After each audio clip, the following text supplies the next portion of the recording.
Hola, mi querido amigo y amiga, mi hermano en Cristo, te saludo deseándote una semana llena de bendición. Qué bueno es el Señor.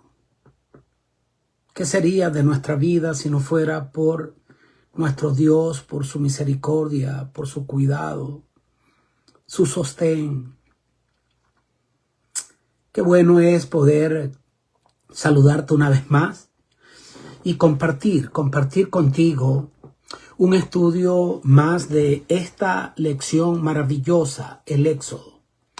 Estamos estudiando acerca de la historia del Éxodo, siendo esta historia una historia que tiene un contenido práctico tan tremendo, porque pareciera que hay muchas historias acá repetitivas. Pareciera que la forma en la que el pueblo de Dios, el pueblo de Israel, actuó y sus enemigos actuaron, pues sigue siendo la misma, porque el hombre sigue siendo el mismo. Cuando alguien dice que la Biblia es un libro antiguo que no sirve para un mundo moderno, realmente están equivocados, porque mientras el corazón del hombre siga siendo un corazón pues corrupto, un corazón fluctuante, un corazón que al parecer nuestra mente es muy frágil y pareciera que tenemos mala memoria y olvidamos el pasado. Hay cosas importantes que debemos sacar del pasado y hay otras que no. Una de ellas es que el pasado nos tiene que enseñar. Del pasado podemos sacar cosas muy importantes. Debemos entender que sin Dios no somos nada. Debemos entender que nuestro Señor siempre ha sido el mismo y será el mismo. Así que mientras el ser humano no sea regenerado de una manera definitiva, por supuesto que las Escrituras tienen muchísima relevancia y la tendrán por siempre, por la eternidad. Quiero compartir contigo el estudio de la lección número 5, que me ha parecido maravillosa, hermosa, linda, urgente, seria. Creo que hay que tomar en cuenta cada detalle de la lección de esta semana, y yo le pido a Dios que Él me utilice para poder transmitir su contenido de la manera correcta, revestido de su Espíritu Santo, que es el que va a exponer esta lección en este momento. Lo hacemos en vivo, a veces no lo editamos, simplemente así como se grabó queda. En ocasiones, después que he revisado el estudio, he encontrado que de repente he mezclado un nombre, un país con otro, pero en fin, creo que el contexto que siempre manejamos es el correcto, más allá de algún detalle que se nos ha escapado. Pero bueno, le pido al Señor que esto llegue a tu corazón así como llega al mío, apreciando este estudio y la bondad de nuestro Señor. Entonces, sin más preámbulo, quiero dar inicio a esta lección número 5, titulada La Pascua. La Pascua.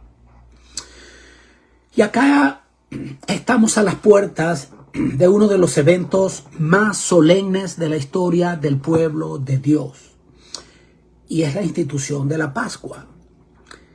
La noche en que la vida y la muerte se estaban disputando cada hogar en Egipto. En ese momento dejó de bastar las buenas intenciones que se pudieran tener. Un momento y una noche en la que ya dejó de tener valor la herencia espiritual, el apellido, la religión que se profesaba. Fue una noche en que la salvación se redujo a una sola cosa. Era obedecer por fe y colocar sangre del cordero en el dintel de cada puerta, de cada hogar. Pero esa sangre representaba algo mucho mayor, y esto lo vamos a repetir durante todo este estudio varias veces. Representaba a Cristo, señalaba a Cristo, al Cordero de Dios, cuya sangre es la única capaz de liberarnos del juicio. Entonces, lo que está en juego no era solo la vida física de los primogénitos, sino la comprensión espiritual de todo un pueblo que debía aprender a vivir bajo el amparo de la gracia divina. Y aquí es donde entra el texto clave de esta semana, que lo encontramos en Éxodo 12, 26 y 27. Y cuando sus hijos les pregunten, puntos suspensivos, entonces esta historia debía ser contada de generación en generación. Porque la Pascua no fue solo una noche en Egipto. Fue un llamado a cosas tan profundas como la corresponsabilidad espiritual. ¿Qué decisiones tomamos hoy que marcarán, para bien o para mal, pues nuestro bienestar o nuestra vida temporal, pero también nuestro destino eterno? ¿Y cómo impactará sobre la vida de aquellos que dependen de nosotros y que vendrán después de nosotros? Esto es profundo. No somos islas.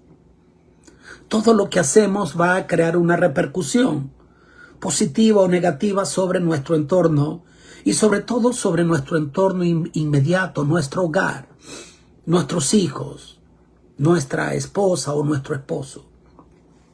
Y eso es precisamente lo que nos invita a reflexionar la lección de esta semana, que nuestras decisiones tienen pues una onda expansiva.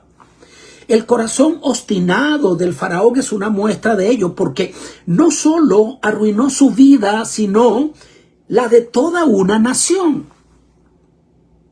Pero la fe de los israelitas protegió a sus familias. La salvación es personal. Estamos claros de eso. Pero su influencia es profundamente familiar.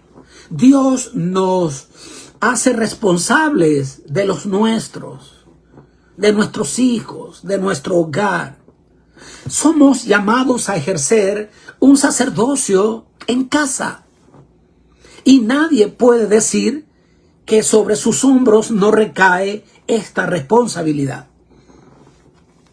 Y entonces surge una pregunta solemne. ¿Qué hubiera pasado si algún israelita hubiera menospreciado la instrucción de Dios y no hubiese colocado sangre en la puerta? ¿Y qué hay de los egipcios? ¿Tuvieron oportunidad? ¿Cómo juzga Dios cuando la decisión de uno pues cierra de una u otra manera el camino de salvación a muchos? Son preguntas interesantes, profundas, que pues pueden poner a muchos a pensar y a poner realmente en tela de juicio la misericordia y el juicio divino. Entonces, esta semana, al explorar los eventos de la última plaga y los preparativos de la Pascua y la profunda enseñanza que hay detrás de ella, entonces recordaremos que Dios hoy sigue pasando por nuestras casas cada día, buscando allí sangre en la puerta, buscando en el corazón fe, en los líderes del hogar que debían obedecer pues compromiso, determinación y el cumplir con esta responsabilidad que pesa sobre nuestros hombros. Porque no es solo una historia antigua, y lo vamos a decir varias veces, no es solo una historia antigua, sino que es un llamado actual, a ti, a mí y a cada hogar. La lección para el día domingo se titula Una plaga más. En Éxodo 11 encontramos el anuncio solemne de la 10ª y última plaga. Dios, fiel a su carácter, no ejecuta un juicio sin antes advertirlo claramente, tal como lo afirma Amós 3:7. Porque no hará nada Jehová el Señor sin que revele su secreto a sus siervos los profetas. Moisés fue ese profeta y Faraón recibió la verdad, la oportunidad y el tiempo necesarios para decidir correctamente. Sin embargo, persistió en su rebelión. La advertencia fue clara. La 10ª plaga representaba la muerte del primogénito en cada hogar egipcio, o incluso en cada hogar que pues no hiciera uso de la sangre del cordero, que era la única solución para evitar la muerte de todo primogénito en cada hogar. Pero lo que llama poderosamente la atención es Éxodo 11:7, donde Dios declara que ni un perro moverá su lengua contra ninguno de los hijos de Israel, haciendo diferencia entre Israel y Egipto. A primera vista, esto parece contradecir pasajes como Romanos 2:11, donde dice que Dios no hace acepción de personas. ¿Y cómo podemos compaginar o reconciliar esto? La clave es entender que Dios pues no hace acepción arbitraria, pero sí responde de forma distinta a actitudes distintas. Los israelitas, aunque también pecadores, estaban obedeciendo una instrucción específica de Dios, poniendo su fe en la sangre del cordero. En cambio, Egipto había recibido múltiples oportunidades, advertencias, manifestaciones de la soberanía de Dios, pero la rechazaron con arrogancia. Incluso no fue solo el faraón quienes lo rechazaron con arrogancia. Ahora, la diferencia no la establece entonces un favoritismo divino, sino la respuesta humana al llamado divino. Ahora bien, uno de los aspectos más duros y dolorosos de este relato, y que lo vamos a profundizar más adelante, es la muerte de muchos inocentes. ¿Por qué sufren los inocentes? ¿Por qué tuvieron que morir los primogénitos egipcios que no habían tenido participación directa en las decisiones del faraón? Y aquí tocamos un punto, como ya lo dije, profundo, que tiene que ver con la responsabilidad y la interconexión humana en el conflicto cósmico y el impacto del liderazgo. Y cómo un buen liderazgo o un mal liderazgo va a impactar poderosamente a quienes están bajo ese liderazgo. En un mundo afectado por el pecado, las decisiones de los líderes, ya sea en el hogar o en la nación, pues tienen consecuencias expansivas, ¿no? Dios no deseaba o no desea la muerte de nadie, lo dice claramente Ezequiel 18:32, pero resiste persistentemente, o a aquel que se resiste, digamos, a la influencia de una manera persistente del Espíritu Santo, como fue el caso de Faraón. Eso arrastró a su pueblo a una tragedia que se podía evitar. El preconocimiento que Dios tiene de cómo van a ocurrir las cosas no es bajo ningún concepto una predestinación, en lo absoluto. Todos tuvieron oportunidad. Moisés dice que salió enojado del palacio, como lo dice Éxodo 11:8, cuando le anuncia lo que iba a suceder y ve la resistencia determinada, la negación del faraón. Dice allí este texto que Moisés sale enojado no por ego personal, porque no aceptaba su mensaje, su llamado, sino porque Moisés entendía el sufrimiento venidero, incluso sobre personas inocentes, que se podría haber evitado si el faraón hubiese escuchado la voz de Dios. Dios había dado incluso 3 días de oscuridad previa para que Egipto reflexionara. Y este era un llamado a pensar, a recapacitar, a cambiar de rumbo. Y aunque el texto no menciona que algunos egipcios pusieran sangre en sus puertas, pues es posible que actuaron con fe y se unieron a Israel, como hicieron muchos en el populacho mixto que salió de Egipto, y eso lo vemos posteriormente, y lo menciona Éxodo 12:38. Es decir, que acá podemos ver que Dios no cerró la puerta de la salvación para nadie, pero la salvación exigía una respuesta activa.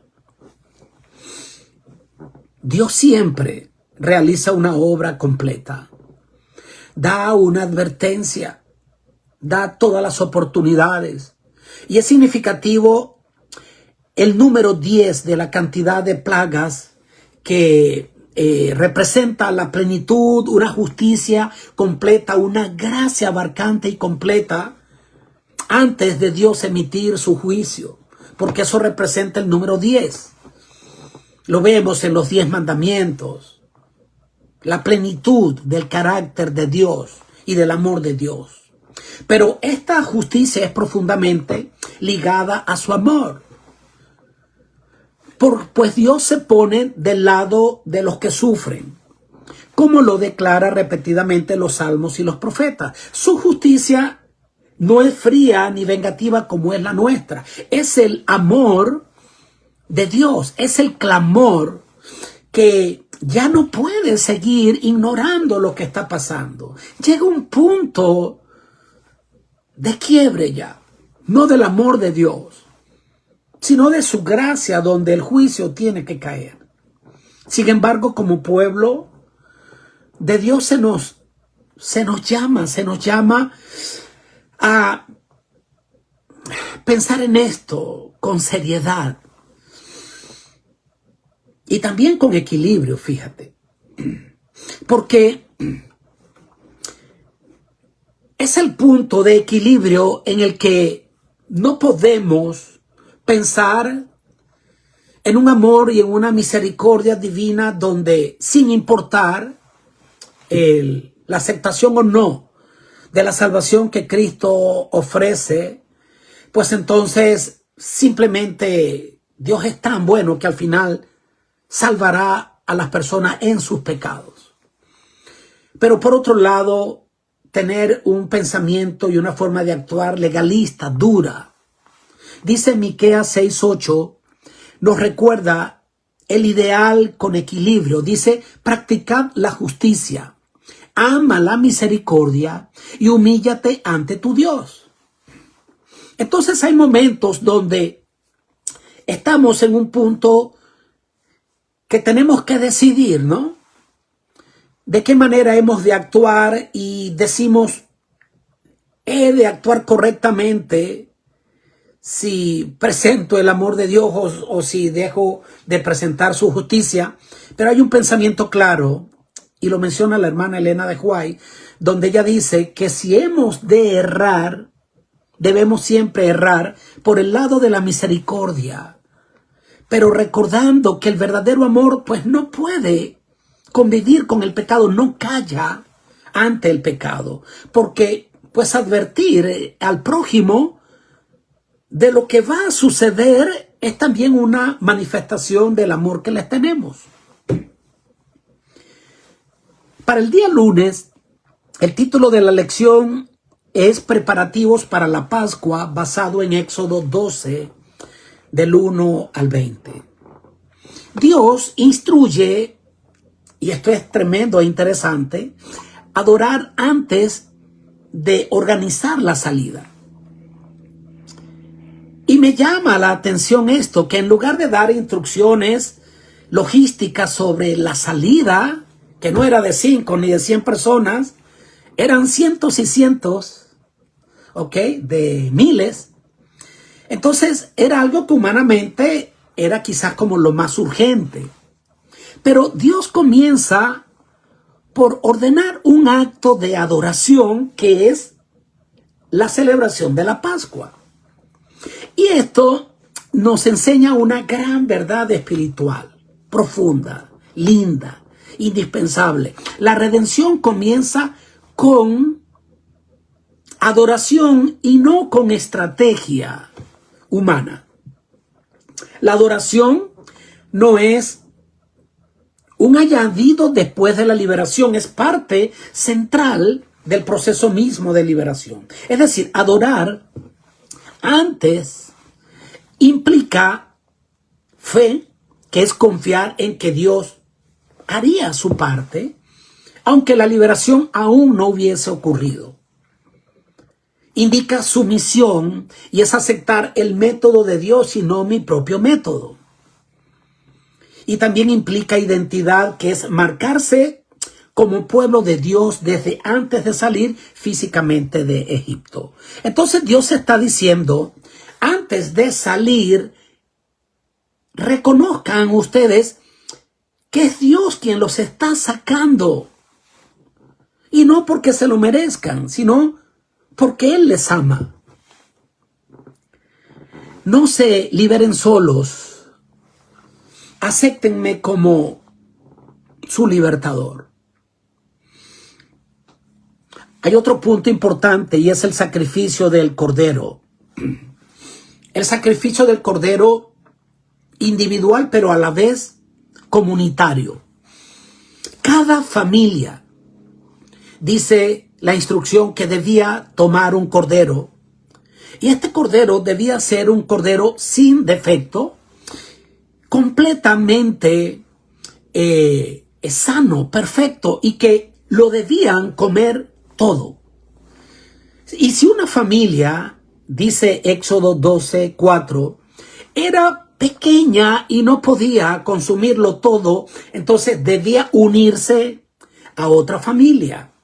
Y esto tiene varios niveles de significado. Primero, un mensaje de unidad y de solidaridad.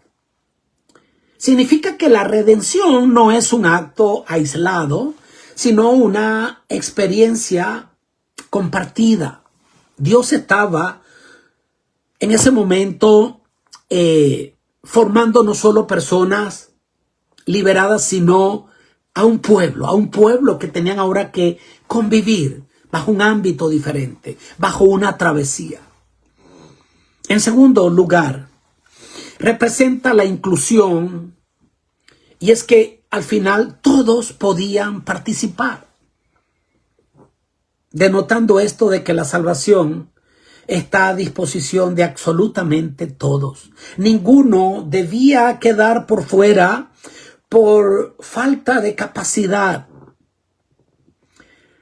Las familias más grandes o más fuertes debían entonces compartir con las más pequeñas.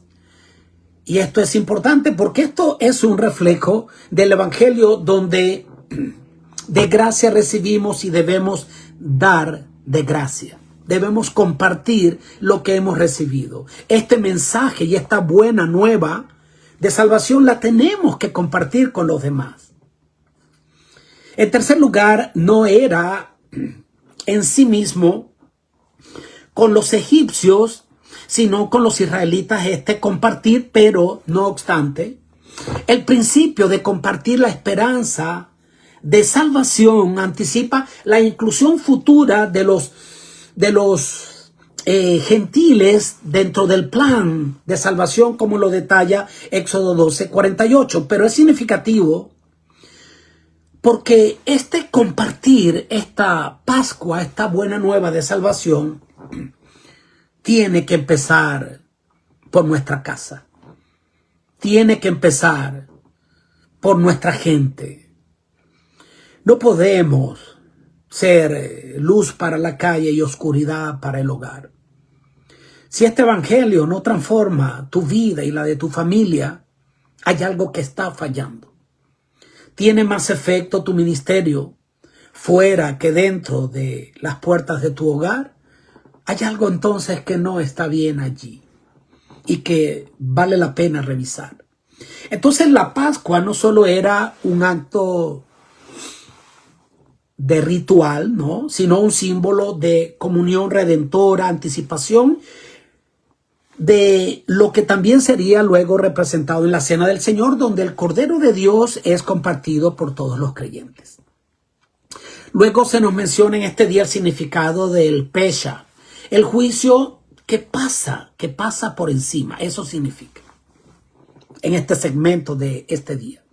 La palabra Pascua, Pesha, significa literalmente eso, pasar por alto o pasar por encima, y está concentrada y conectada con la protección divina en medio del juicio. Acá dice que cuando el ángel destructor pasó por Egipto, no entró a las casas donde estaba la sangre del cordero puesta en el dintel de cada hogar. Esa sangre era el símbolo de fe, de obediencia y dependencia del sacrificio provisto por Dios. Y aquí hay un paralelismo directo con la salvación en Cristo. No se salvaron por ser israelitas, sino por la sangre aplicada en el dintel. Y el juicio pasó, pero no porque no hubiera pecado en ese hogar, sino porque hubo un sustituto, que fue el Cordero y su sangre. Poderoso, ¿cierto? Y posteriormente se nos presenta en este día la Pascua como memorial y experiencia viva, utilizando Éxodo 12:14, que deja claro que era un evento que no debía ser olvidado. Cada generación debía celebrarlo como si estuviera saliendo nuevamente de Egipto. Este principio es muy profundo, pero muy profundo. No solo se conmemoraba el pasado, se estaba allí actualizando la experiencia. Cada año los israelitas debían recordar que Dios les liberó, pero que Dios les seguía liberando continuamente y que sigue pasando por alto el juicio cuando hay fe en el Cordero. De allí el llamado a confiar no en lo que Dios hizo ayer o puede estar haciendo hoy, sino creer y entender que Dios seguirá obrando siempre. Y qué bueno que es así, porque si algún día Dios se cansara de intervenir por nosotros y de tener misericordia de nosotros, ese día estaríamos perdidos.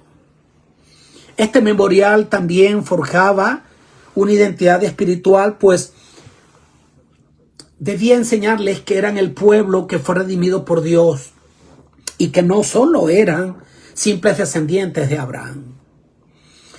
La aplicación práctica de este día es profunda y es recordar el pasado para vivir con fe en el presente. Acá es importante mencionar ese pensamiento y esa porción inspirada que la hermana White presenta, donde dice que no tenemos nada que temer al futuro a menos que olvidemos la manera piadosa de cómo Dios nos ha guiado en el pasado. Así que la aplicación de esta enseñanza y el llamado que el autor de la lección nos hace en este día es a recordar la bondad pasada de Dios.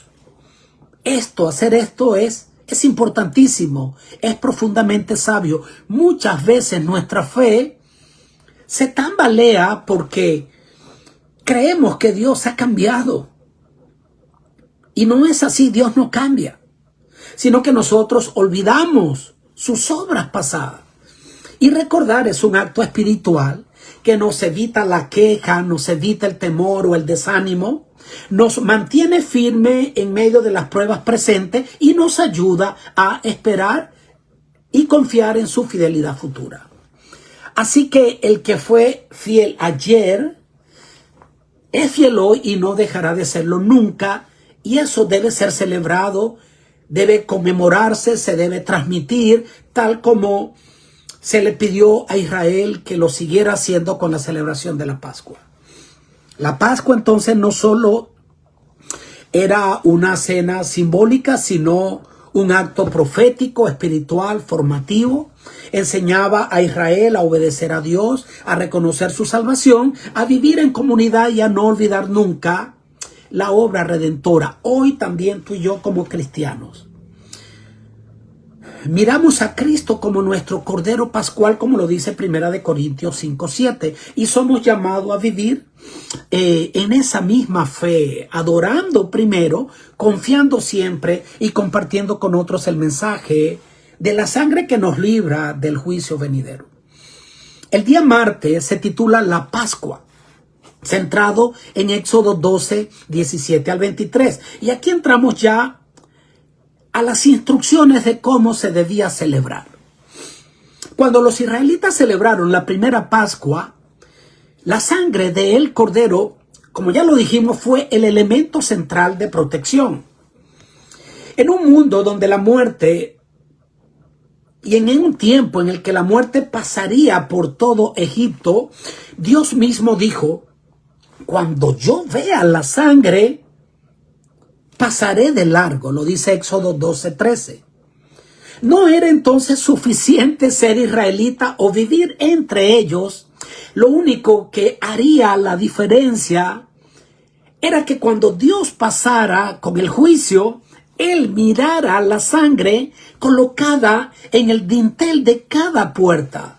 Y eso nos dice algo poderoso, que la salvación no depende de quién eres, de a qué grupo perteneces, de tu herencia familiar, como lo dijimos al principio en la introducción, sino de en quién confías, de a quién has aceptado como tu Salvador.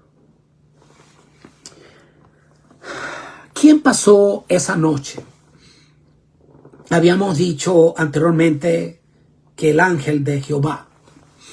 Pero el texto deja claro que fue Dios mismo quien pasó para ejecutar su juicio. No fue otro. El juicio fue divino y la única forma de escapar no era escondiéndose, correr, negociar, sino simple. Simple, es que así es la salvación de simple. Era estar cubiertos con la sangre del Cordero. Qué poderoso, ¿no? Y es un símbolo directo del Evangelio. Es el Evangelio, es la esencia del Evangelio. Nosotros también enfrentamos un juicio, pero Cristo, el Cordero de Dios, sin defecto, como lo dice primera de Juan 1:29, es quien quita el pecado del mundo, quien derramó su sangre para que, al estar nosotros cubiertos de ella, la muerte eterna se nos pase por alto. Y el apóstol Pablo lo comprendió perfectamente cuando escribió en 1 Corintios 5:7, porque nuestra Pascua, que es Cristo, ya fue sacrificada por nosotros. ¿Qué quiere decir esto? Aquí vemos el verdadero corazón de la Pascua, el corazón de que solo Cristo es el único que salva, porque solo Él es el Cordero sin defecto. Todo en la Escritura debe apuntar a Cristo, si no, no sirve. al Cordero perfecto, sin pecado, que murió en tu lugar y en mi lugar, que su sangre no solo representa perdón, sino protección, pertenencia y purificación. Otro símbolo importante, nota esto, importante, en esta celebración era el pan sin levadura. La levadura, como Pablo explica en 1 Corintios 5, 6 al 8, representa el pecado, algo que se infiltra, que contamina, que corrompen. Así que durante la fiesta debía ser eliminada por completo la presencia de la levadura en cada casa donde se celebrara la Pascua, siendo esta una forma pues de decir, si vamos a celebrar nuestra redención y a declarar que somos salvos por la sangre del Cordero, pues para poder declararlo correctamente, lo tenemos que hacer sin que esté el pecado presente en nuestro hogar. El pan sin levadura representa a Cristo también. El pan sin levadura representa a Cristo porque Él no conoció pecado, lo dice Hebreos 4:15. Es decir, cada detalle, volvemos a decirlo, de la Pascua, desde el Cordero hasta el pan, la sangre, hablaba de Jesús. Porque no hay otro nombre dado a los hombres a través del cual tú y yo podamos ser salvos, que no sea a través del nombre de Cristo. Así toda la Pascua anunciaba la gran verdad del Evangelio. ¿Sabes cuál es esta gran verdad? Que el pecado es grave, que el juicio es real, que sin derramamiento de sangre no hay remisión de pecado, que alguien tenía que pagar, que tú y yo estábamos condenados a morir, porque el alma que pecare debe morir y el alma que obedece debe vivir, pero sublime gracia la de nuestro Dios que fue mayor. Esa gracia que se manifiesta en la sangre del Cordero, no de cualquiera, sino de un Cordero sin defecto, completamente limpio. Al final de este mensaje central de la Pascua, es este que dije desde un principio que lo íbamos a repetir varias veces.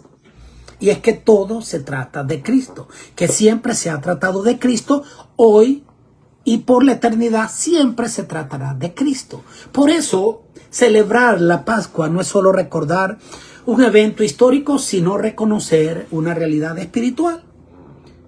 Nuestra salvación no se basa en lo que hacemos, sino en lo que ya Él hizo. Nuestra seguridad no está en nuestras obras, sino en su sangre.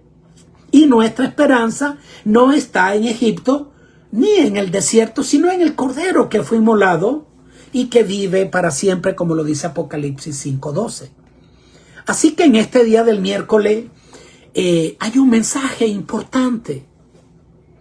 Hay un mensaje en el día martes importantísimo de nosotros entender que al final no hay nada que tú y yo podamos hacer excepto aferrarnos a la sangre del Cordero. Pero ¿sabes qué me encantó de esta lección? Todo. Pero el mensaje del día miércoles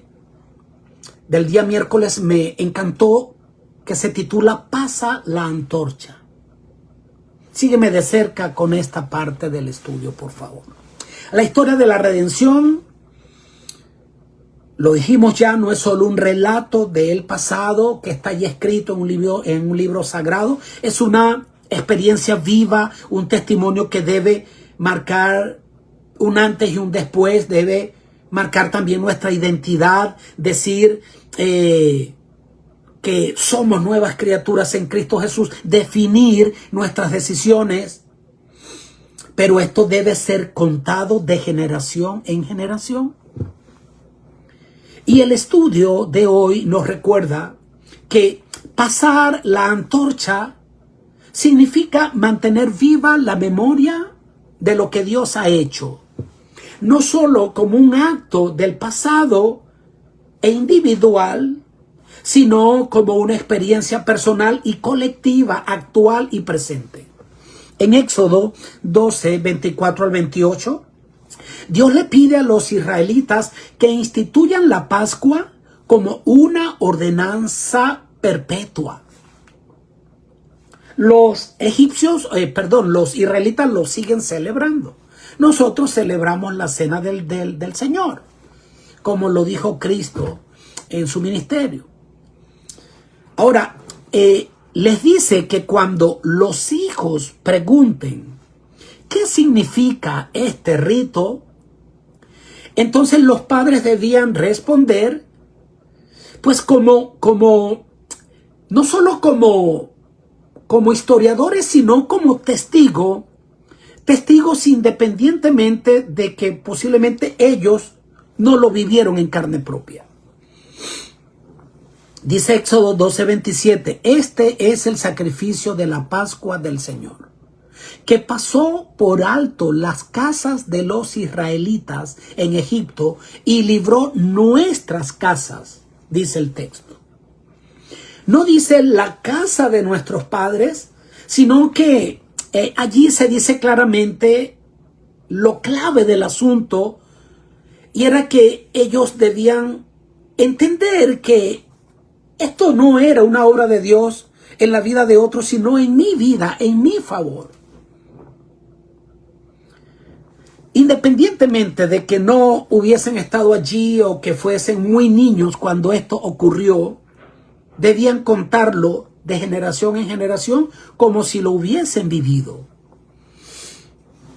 Debían identificarse con la historia, hacerla suya y transmitirla como una experiencia real. Y lo mismo se repite en Deuteronomio 26, 5 al 9, donde el pueblo debía presentarse delante de Dios y decir: un arameo errante fue mi padre y nos sacó de Egipto con mano poderosa. Esa instrucción se les dio. Así que este relato era no solo un acto de gratitud, sino un ejercicio de identidad espiritual permanente. Dios me sacó a mí. Y el mensaje de salvación es ese: Dios murió por mí.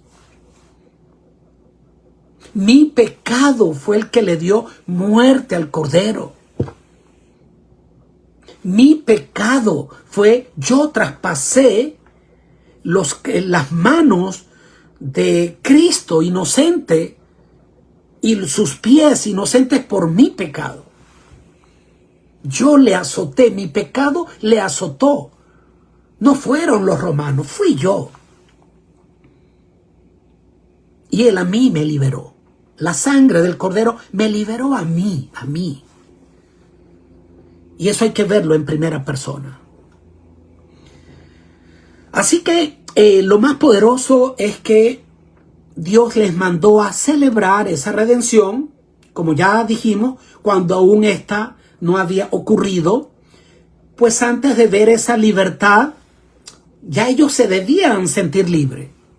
Por eso dice que la verdad, conoceréis la verdad y la verdad os hará libres. Y no es libre para pecar, sino que mientras esperamos la redención final, yo debo declarar y vivir en libertad, porque Cristo me ha liberado de todos mis pecados. Toda Pascua que se celebró, es un acto de fe. Poner sangre en los marcos de las puertas fue un acto de fe. Comer, y dice que había que comerlo apresuradamente, denotando un sentido de urgencia, de que ya la orden de salir y de ir hacia la tierra prometida ya había llegado, y por eso dice que debían comerlo apresuradamente, denotando para nosotros de que este es un mensaje urgente, de que ya el que ha de venir vendrá y no tardará, que estamos a punto de que nuestro Salvador se manifieste y Él nos lleve a la Canaán celestial. Por eso se les da la orden: cómanlo apresuradamente, porque ya todo está listo para salir. Creer en la victoria antes de verla es un acto de fe. Al ver la sangre, pasaré de largo. El pueblo se inclinó y adoró, dice Éxodo 12:27, antes de ver y de ordenarse la salida. Así que esta historia debe ser contada. Se debía contar sin vergüenza a los hijos. No había que ocultar la esclavitud ni maquillar el pasado. Se debía decir claramente: fuimos oprimidos, lloramos, sufrimos, pero clamamos y el Señor nos oyó. Porque aunque la historia comience en dolor, tenemos la promesa de que termina en triunfo, con esperanza. No es una historia de derrota, sino de redención. Y mientras más oscura fue la noche, más glorioso fue el amanecer. Y nosotros hoy, pregunto, ¿qué historia tenemos que contar? ¿Es una historia viva? ¿O no la podemos contar porque aún vivimos en Egipto? ¿Podemos decir que ya fuimos rescatados y que la salvación ha llegado a nuestra casa? ¿Estamos contando lo que Dios hizo por nosotros? ¿O todavía tenemos miedo, vergüenza, apatía? Porque es que todavía vivimos en Egipto. Todavía vivimos en esclavitud. La historia de la redención sigue siendo el corazón del Evangelio.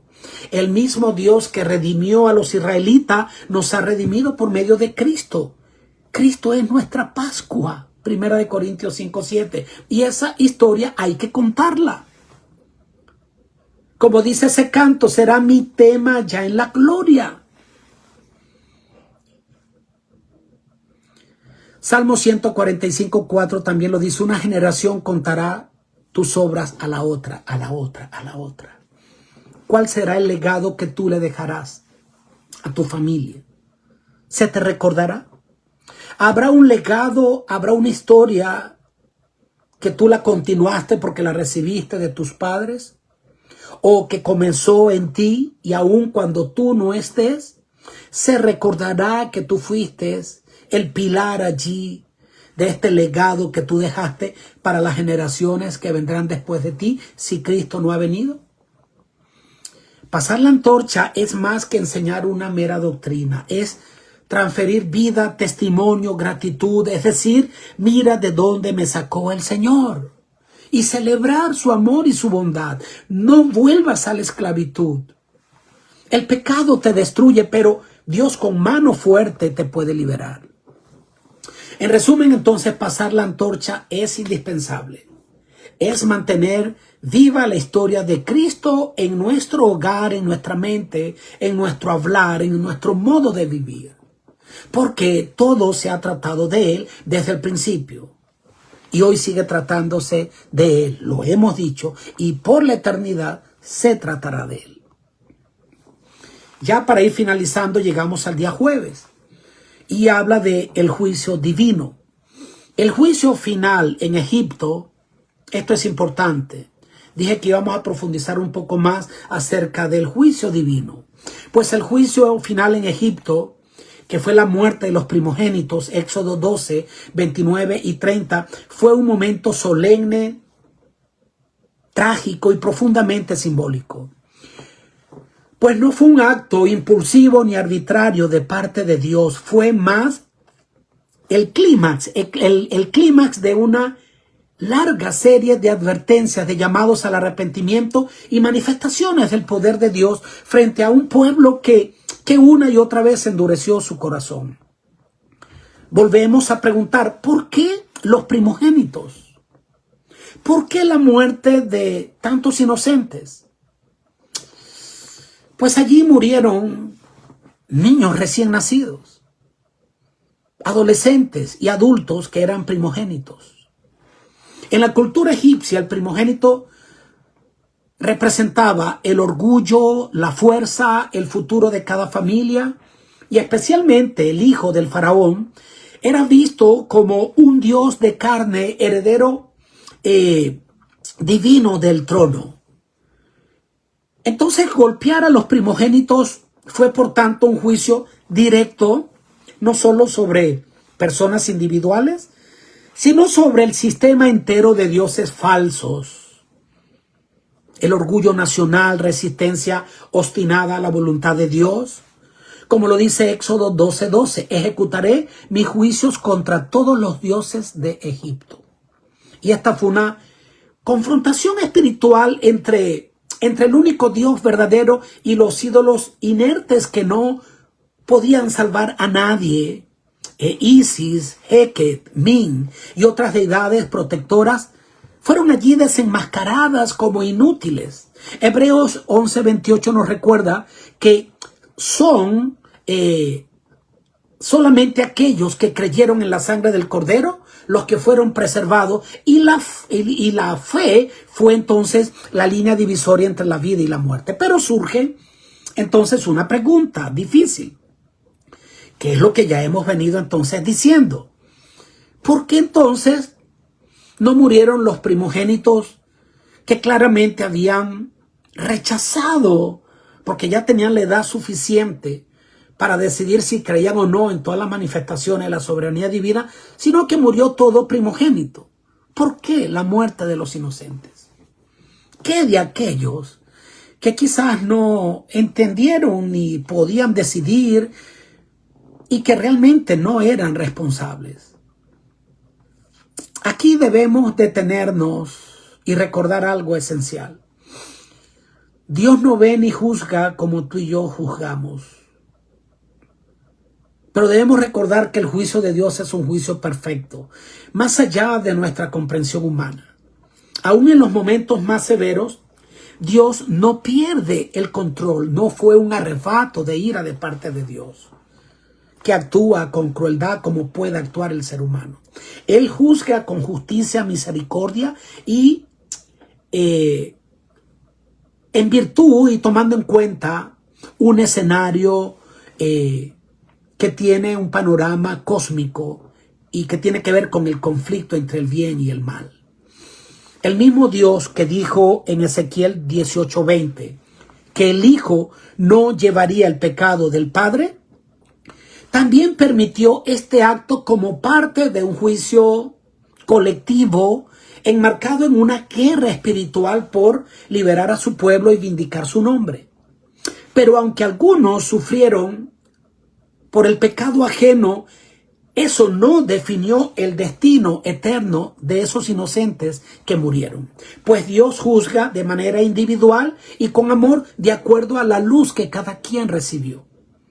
Lo que quiero decir con esto es que yo estoy convencido que hubo muchos primogénitos egipcios. Si yo analizo la forma de cómo Dios juzga, que definitivamente, a pesar de haber muerto, van a ser salvos. Los israelitas, es mi forma de pensar, los israelitas también habían sufrido, por ejemplo, amargamente por años bajo el pecado de Egipto, bajo el yugo de Egipto. Sus propios hijos habían sido asesinados, como ya lo estudiamos en lecciones pasadas y lo detalla Éxodo 1. Lo que se siembra allí se cosecha, no porque Dios obre con espíritu de venganza, sino porque la justicia y la libertad demanda que el mal no permanezca sin respuesta. Aún así, la esperanza resplandece, como escribió Moisés después de cruzar el mar. En Éxodo 15:11 dice: ¿Quién como tú, oh Jehová, entre los dioses? ¿Quién como tú, magnífico en santidad, terrible en maravillosas hazañas, hacedor de prodigios? Y un Dios justo, un Dios que juzga con justicia, con verdad. Así que Dios no se deleita bajo ningún concepto en la muerte de nadie. Él extiende oportunidades, llama, Él espera, pero lamentablemente llega un punto en el que el amor ya no puede callar ante la injusticia. Y ese momento llegó en Egipto y también llegará al final de los tiempos. Y recuerdo, una vez más decimos, la repercusión de la obra de nosotros sobre nuestros hijos o de nuestros padres sobre nosotros. Por eso esta historia es un llamado solemne a reflexionar cómo mis decisiones pueden afectar a otros, cómo otros pueden llegar a sufrir por mis errores, pero sobre todo a reflexionar en que debemos apreciar y creer en la sangre del Cordero, porque al final nuestra única esperanza es Cristo, el primogénito por excelencia, quien murió en nuestro lugar para que nosotros no tuviésemos que perecer. Bueno, mi querida familia, esta ha sido una lección maravillosa.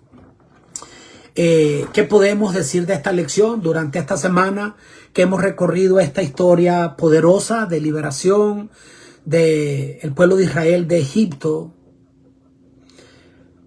Más allá de una historia antigua, lo dijimos al principio, es un estudio que representa de una manera clara y profunda el plan de la salvación. La Pascua como un evento que sigue presente, no como una historia pasada, sino como un símbolo profético del sacrificio de Cristo y del Cordero de Dios, que es el único que puede quitar el pecado del mundo. Como lo dijera Elena de White, no bastaba con la muerte del Cordero Pascual. Había que aplicar su sangre en los postes de la casa. Así también los méritos de Cristo deben ser aplicados personalmente al alma. Cristo no murió solo por el mundo, murió por ti y por mí, y solo su sangre nos protege del juicio final. Entonces, esta es la verdad solemne. No basta con saber que Cristo murió por todo, porque Cristo murió por el mundo entero. Ni repetir que Jesús nos ama, claro que nos ama. Los israelitas no hubieran sido salvos si solo mataban al cordero y no aplicaban la sangre en la puerta, si no comían del cordero ni se deshacían del pan con levadura, símbolo del pecado.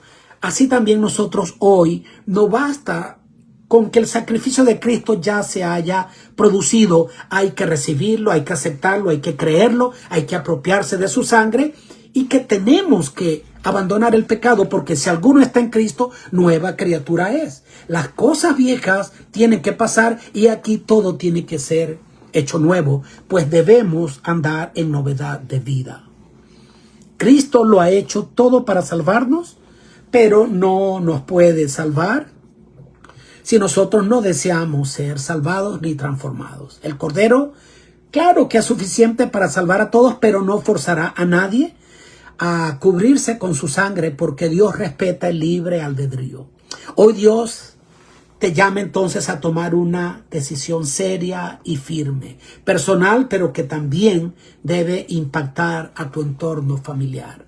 ¿Seremos nosotros meros observadores de la cruz o verdaderos participantes de la vida de Cristo, reproduciendo su forma de vivir y su forma de servir a los demás? Entonces, que nadie sea engañado con un llamado a una religión superficial. Tenemos que comer del Cordero de la verdad, dejar atrás el pecado, recibir su poder y vivir entonces como personas que hemos sido redimidos por la sangre del Cordero. Poderosa lección. Poderosa lección. Quiero entonces pedir una bendición por ti, por tu familia y por mí ahora que iniciamos esta nueva semana. Padre querido, gracias. Gracias por tus bendiciones. Señor, tu palabra es tan clara. En tu palabra se detalla tan claramente tu amor profundo y tu justicia sin mácula, Señor. Señor, gracias por este mensaje. Bendice a todo aquel que reciba tu palabra y permite que nos podamos apropiar de la sangre del Cordero. Solo a través de la sangre de Cristo podremos ser purificados. Danos tu bendición. Iniciamos una nueva semana. Queremos vivirla en victoria, dependiendo de ti y siguiendo al Cordero por donde quiera que va. Oro por mi familia y por el hogar de todo aquel que reciba esta palabra. Te lo suplico en el nombre de Jesús. Amén. Dios te bendiga, mi querido. Dios te guarde. Que tengas una semana llena de bendición. Chao.